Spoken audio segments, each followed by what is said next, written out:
thought I'd give you my opinions on the new SR mast from F4.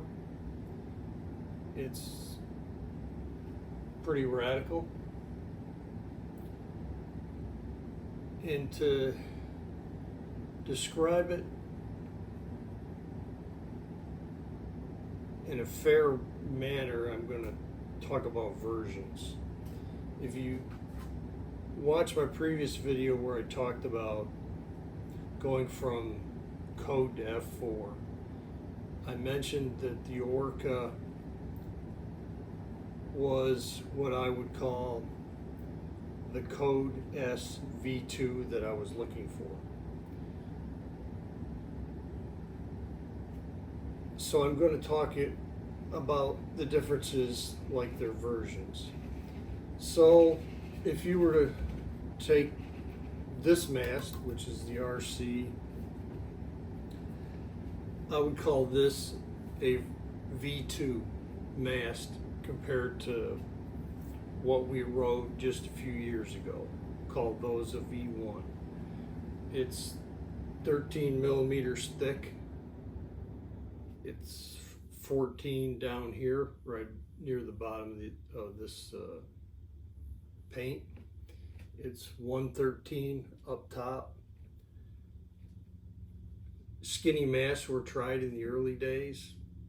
They were too flexy. Today, this is not flexy. This would be called a stiff mast. Is it the stiffest mast ever made? No, but it's a very stiff mast when you put it into context, comparing anything else out there that would be this thin. It's near the top, if not the top, in stiffness for something 13 millimeters thick. It's probably the same with their 11 meter, whatever their manufacturing processes are. The materials they're using, these are very stiff masts.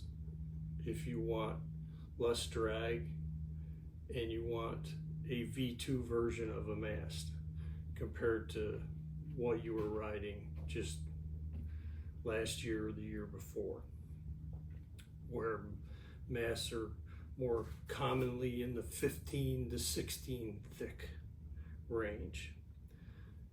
So these are all the rage brands going thinner and still delivering a stiff product. I would call this mast a V4. Once you ride this mast, you are jumping ahead 2 to 4 years in the development cycle of where current masts are from anyone else, in my opinion. Once you ride this, you are stuck in the F4 world until somebody else offers a mast like this, because it makes that much difference. So if you were looking to jump ahead 2 to 4 years on the evolutionary scale of foil wars, this is the mast. It's up to you whether or not you want to pay to jump ahead. In theory, you're saving money because now you don't need any upgrades for many years. This mast is 85 here, 13 here, way down here. Unbelievable numbers. Here at the bottom of the white logo, it's 19 thick, 160 across here. That's putting out some insane amount of stiffness down low. 20 millimeters above this plate, it's 35 thick, and 175 across. Insane thickness, insane stiffness down in here. And down in here is what makes your board wobble. This is the most important part of stiffness. It's where the board wobble comes from. It's where you feel everything wonky. It's where foot switches are wobbly. It's where just standing on the board and no wind, the board is wobbly. But the worst thing is you pop up on foil, you're on a big foil, the board feels wobbly. It adds delay to everything you do. If you're used to stiff and you get on something wobbly, you can't believe the amount of delay that you suffer in turn and feedback to your feet. You know, board designers are chasing thinner and thinner boards to get more direct feel. All the while, they're losing feel from mass flex. This is a great way to gain it all back and take it to another level. When I got onto foil with this, I was hitting, the first impression was the upwind angle. Where I was headed was places I've never gone before. It's like, holy cow, why am I going upwind at ridiculous angles? That wasn't expected. You can look at this and you can say, well, yeah, I expect low drag. I wasn't expecting a massive increase in upwind angle. Everything I did during the session was the best session I've ever had. Like the easiest of everything.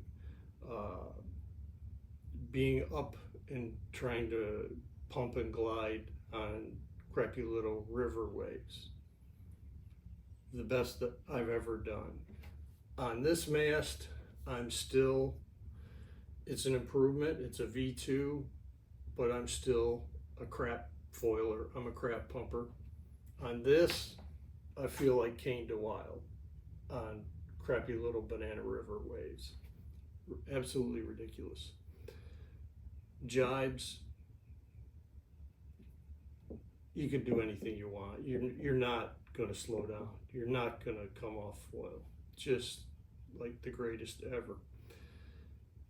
I was on a Orca 900, which has a 1050 span.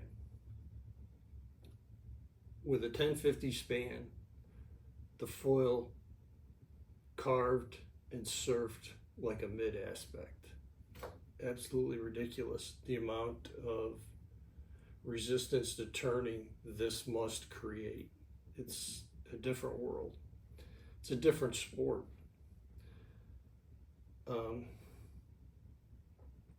It's well worth the upgrade if you want to jump ahead 2 to 4 years on the evolutionary scale.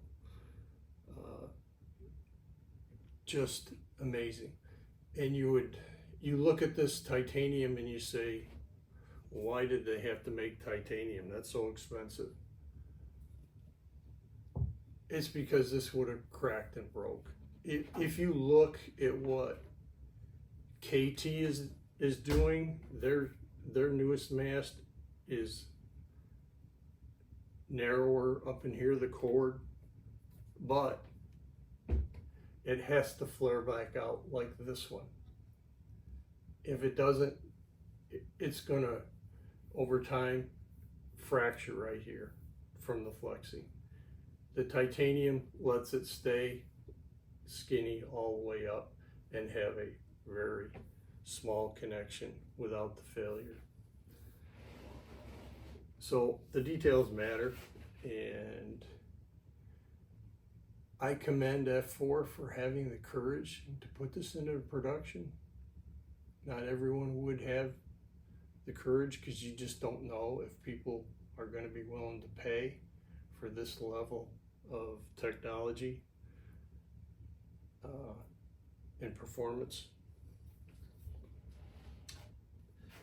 I ordered Jackie 1 because it's just a different sport and she deserves to be riding the same thing. So I have another one coming for her. And as far as whether or not how this might compare to a Tuttle, or whether you should go Tuttle or plate, here are my thoughts. I've ridden Tuttle.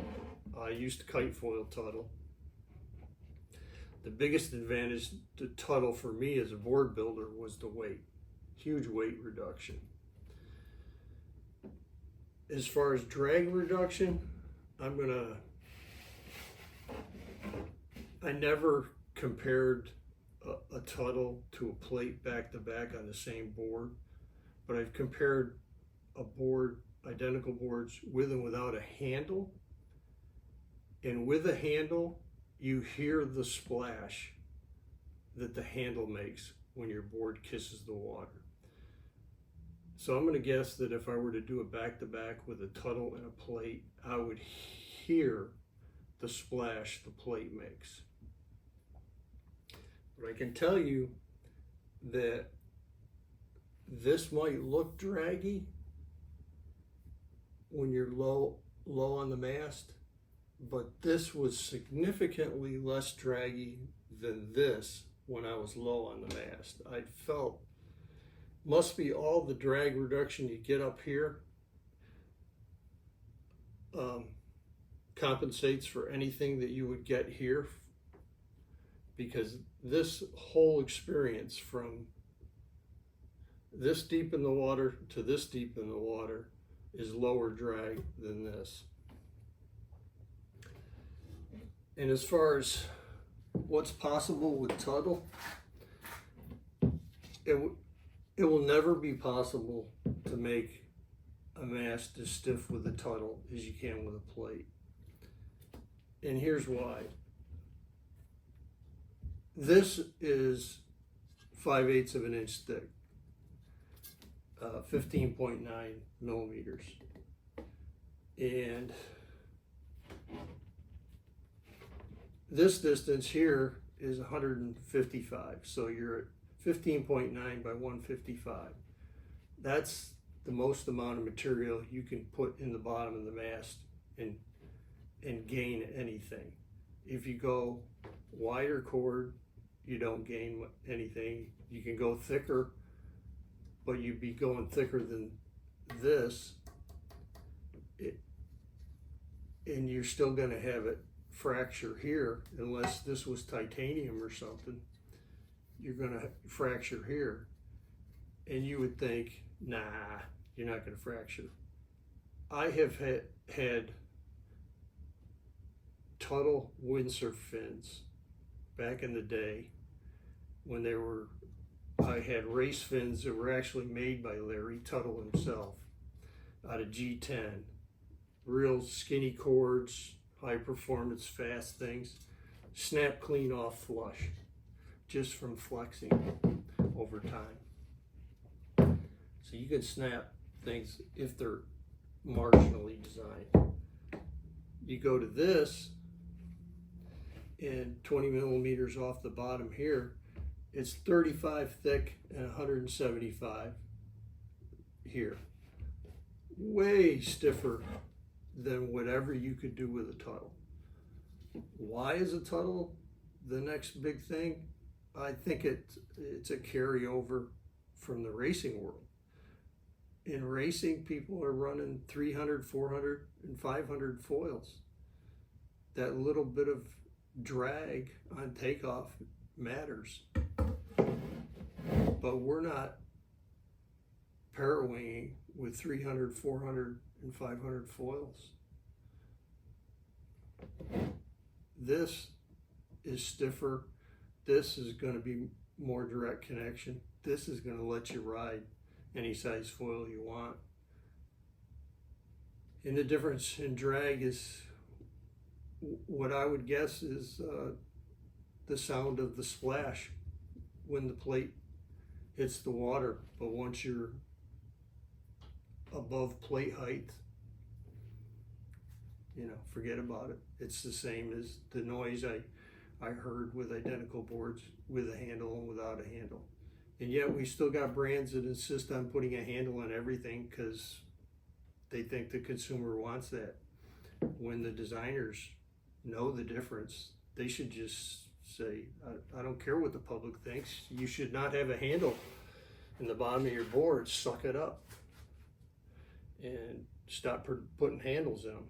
And I commend brands that have the courage to produce what they know is right, what is the best, and not listen to the whiny consumer that doesn't know the difference because he doesn't have the ability to try everything and ride A and B versions of everything.